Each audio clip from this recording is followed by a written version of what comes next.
welcome back. I hope you had a lovely break. My name's Paddy Turner. There is another name on here, which is Dave Lomas. We both work at Sheffield Hallam University. Dave is a physiotherapy lecturer, and he's unable to come, but he was very much part of a central part of the project that I'm going to tell you about initially, so I wanted to ensure that he was still credited on here. I have two roles. So I work at Sheffield Hallam University. That's my day job. I'm paid to do that full-time. I'm an education developer, so I work in the centre of the institution. I don't work within a faculty, a teaching faculty. I work to support the professional development of the teaching staff in the institution.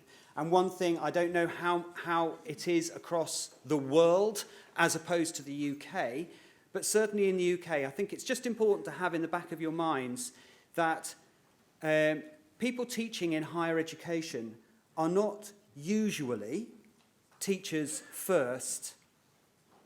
They're usually subject specialists first and teachers second.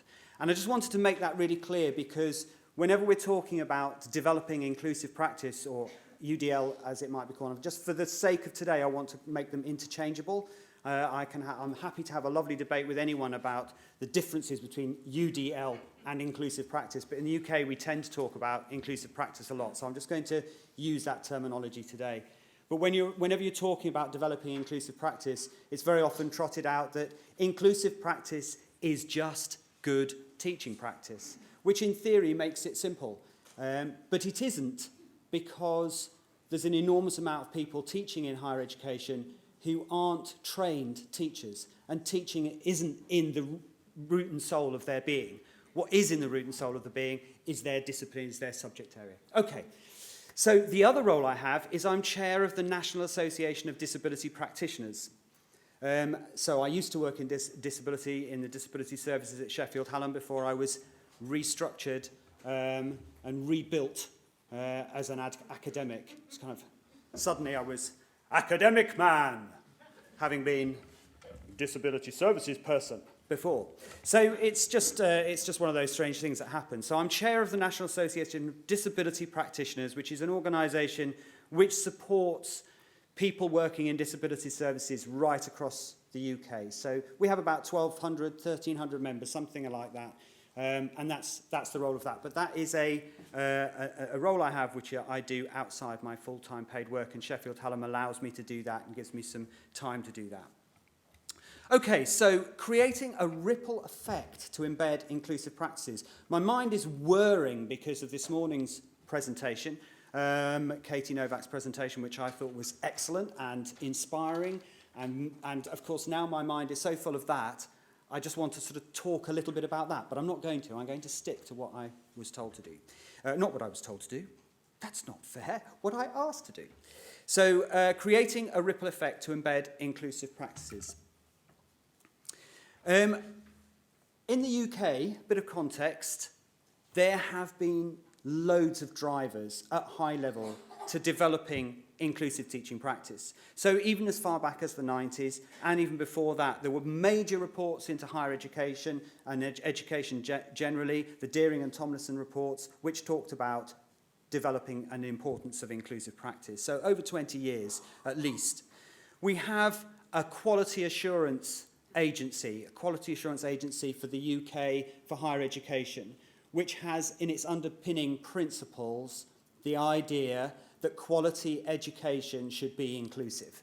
Okay? That's the auditing body for higher education in the UK. We have the Higher Education Academy, again, a national body which is responsible for teaching quality. So it has the UK Professional Standards Framework, that's teaching standards. Inclusive practice is built into the value system of that approach. We've had the Disability Discrimination Acts and the Equality Act, and the anticipatory duty of those are all about being inclusive, about thinking in advance and developing practice to ensure that students have equal access. And then if you spend any time Googling university mission statements or strategies, you will find that they have lots of grand statements about how this university is an inclusive institution, this university values inclusion, this university, etc., etc. It's there. There's loads of it at high level. And then within most institutions now, there are people engaged in this kind of work, developing frameworks for inclusive practice, running awareness workshops and CPD events, going out to subject groups and talking to them about teaching more inclusively, having teaching and learning committees, having conferences in teaching and learning where inclusive practice workshops are held, getting inside curriculum design processes and having specific questions being asked about whether the design of the curricula is inclusive. The postgraduate certificate in learning and teaching is a course for new academic staff coming into higher education that in our institution is well attended, but it's not mandatory, but it's there so you can learn how to be a teacher when you're new. And as part of that course, inclusive practice is being taught.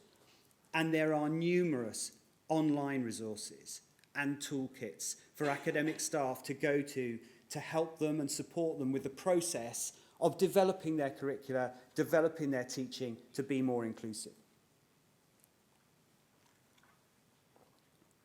But what's discovered, actually, and I've yet to find anyone in the UK who would disagree with this, but please do if you shout out if you do, isolated pockets of good practice across the university, but no consistent approach to embedding inclusion in the classroom. There's no consistent approach to the inclusive design of curricula and assessment. And I know that's being attempted in places, but generally speaking, it's not there. And we certainly don't know how inclusive the practice is behind any process at the moment that is put in place to design curricula and assessment to be more inclusive. What we do have, though, is really high support. If you talk to academic staff about inclusion, about the idea of inclusion, the principles of inclusion, everyone says, oh, yeah, no, absolutely. It's really important. It's what we should be doing. I totally agree. I totally agree with the idea of inclusive practice. But then there's this resistance based on contextual barriers. What happens, if you say to somebody, well, do you produce all your handouts in cream paper? Do you provide your notes well in advance on the virtual learning environment? Oh no, well you see, it wouldn't. Not in my area. It wouldn't work because I have this context, so it won't work. Okay, so we get this really high support at Sheffield Hallam. We did some research. 99.6% or something of academics said they approved of inclusive practice, and yet, it's not happening. As Katie Novak would say, yet. And there's also real differences in understanding of what people actually mean by inclusive practice. So the idea and the principle of inclusive practice, yes, absolutely, everyone should have an equality of experience, the capacity to access the materials, but they don't necessarily really understand it fully. And I was frustrated. I was frustrated with this failure to see change really happening, despite getting lots of grand things out there. So I went to one of our faculty working groups, the Health and Wellbeing faculty, and I tabled a proposal. And in that proposal, it was essentially the aim was to improve the student experience through the embedding of inclusive approaches to learning, teaching, and assessment in a module.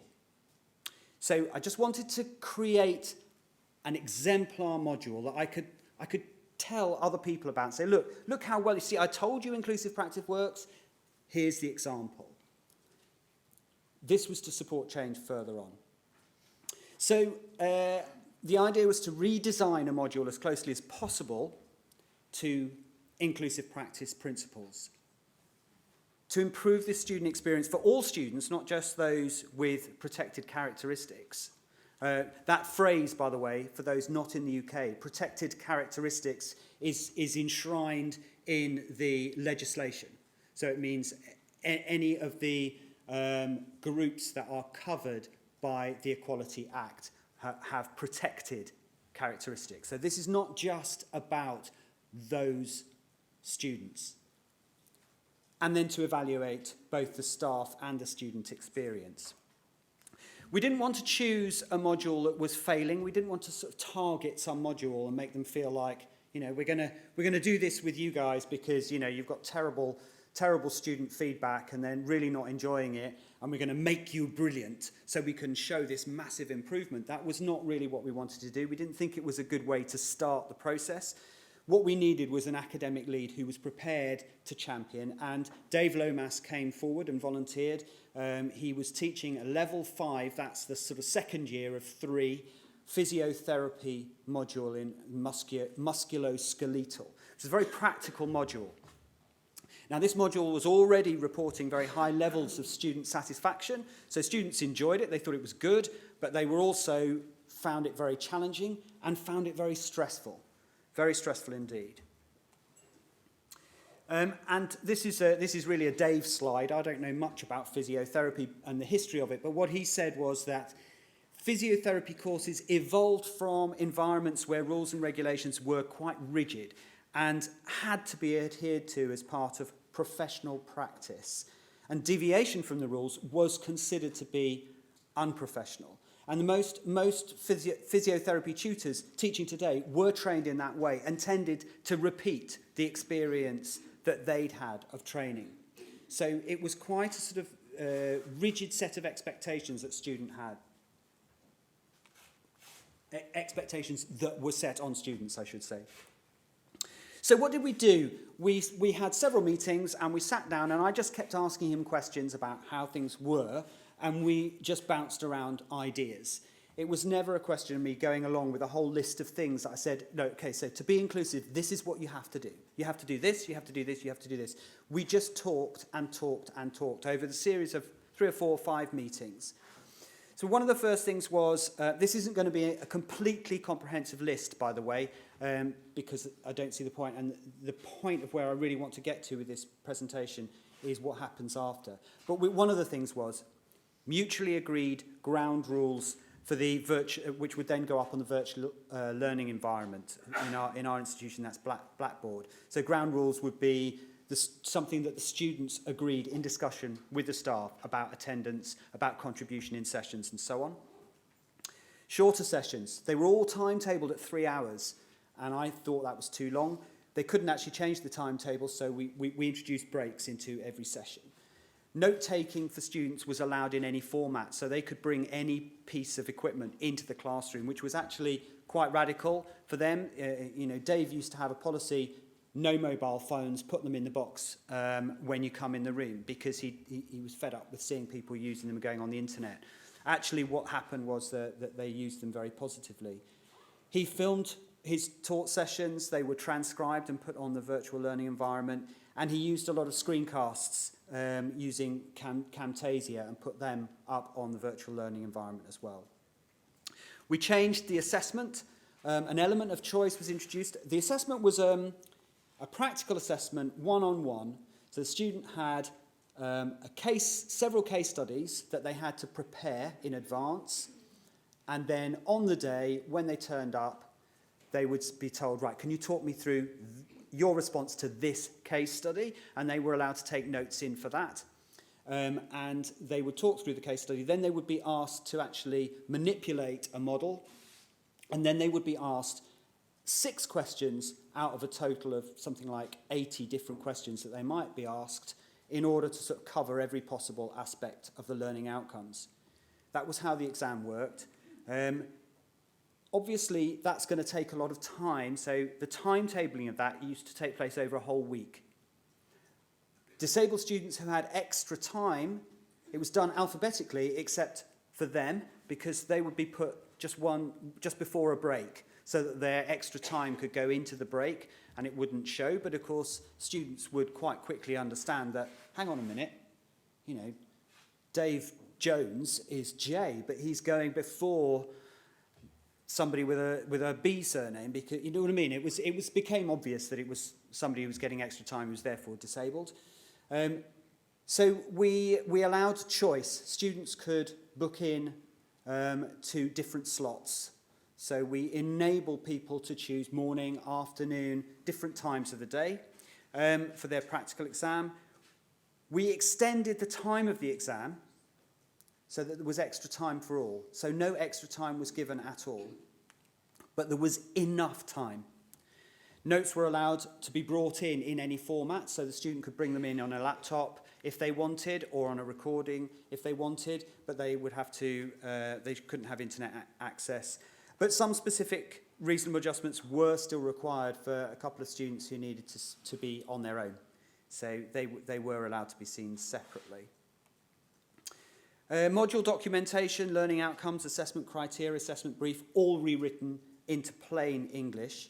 This is Dave's favourite slide. This was a previous learning outcome. Identify the main effects of pathophysiological and biopsychosocial factors.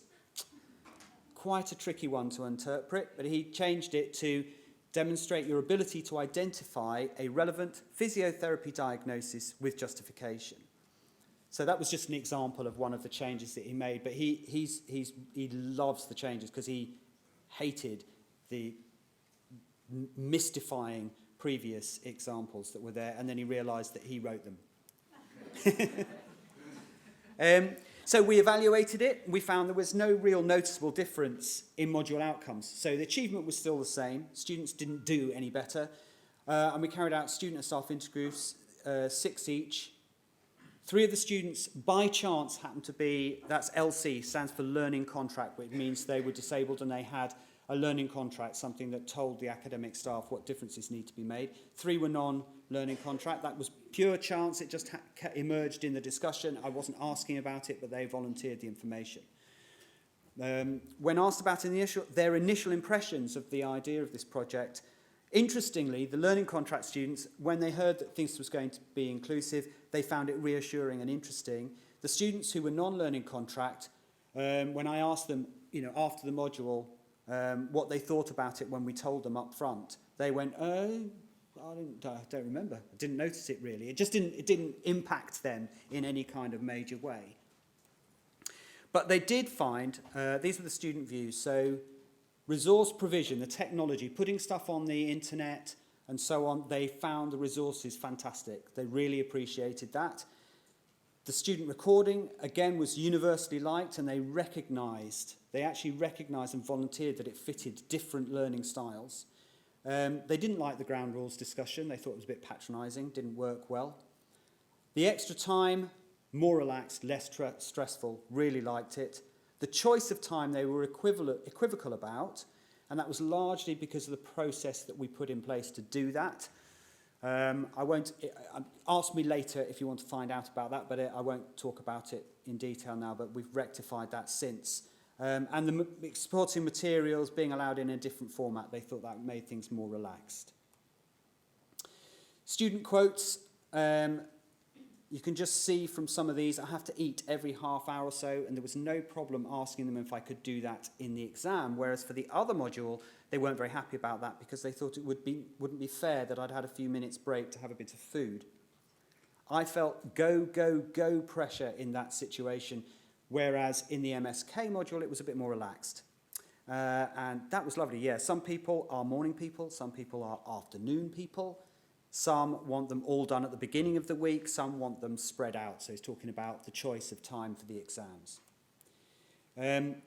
I think just having people who haven't been diagnosed but still need that extra bit of time and support, I think that's really good.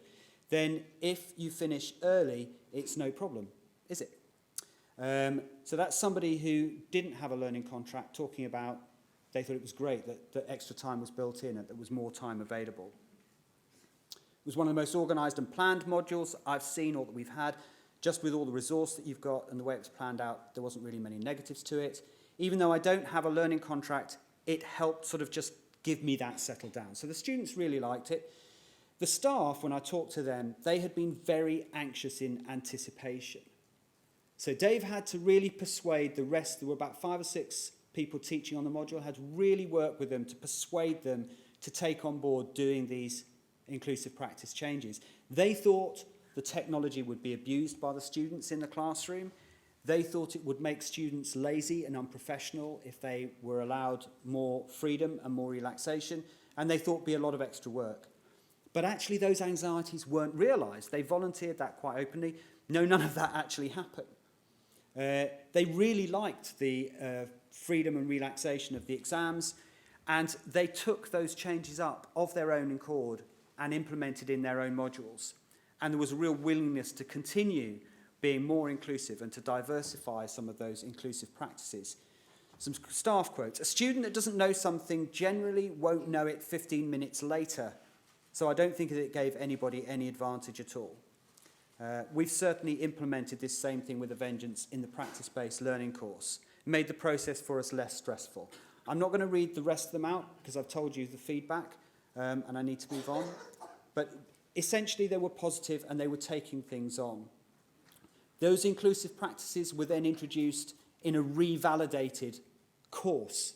So from the module, we go into the course. And that was commended by the externals for its use of inclusive practice. And the MSc course is now also revalidated in line with the BSc. So what's happened is, just by changing one module, the benefits that the staff felt from that was extended out more broadly without any input from me. So this is no more input after that initial piece of work with the module from the centre, from me. So in other words, small and easily achievable changes can facilitate the application of inclusive practice principles more broadly. The majority of otherwise supportive teaching staff perceive potential difficulties for their own context, which inhibits action. So if we hadn't had Dave driving those staff through, they just wouldn't have done them. They would have responded in the same way that I was always getting, oh yes, that sounds good, but it wouldn't work in my area. But what we find is that lived experience of inclusive practice change can lead to more widespread change in other areas, and you get this kind of ripple effect. In other words, you drop a stone into a pond and the ripples move out of their own accord and affect more broadly and more widely as time goes on. I'm not going to speak for a lot of time about this.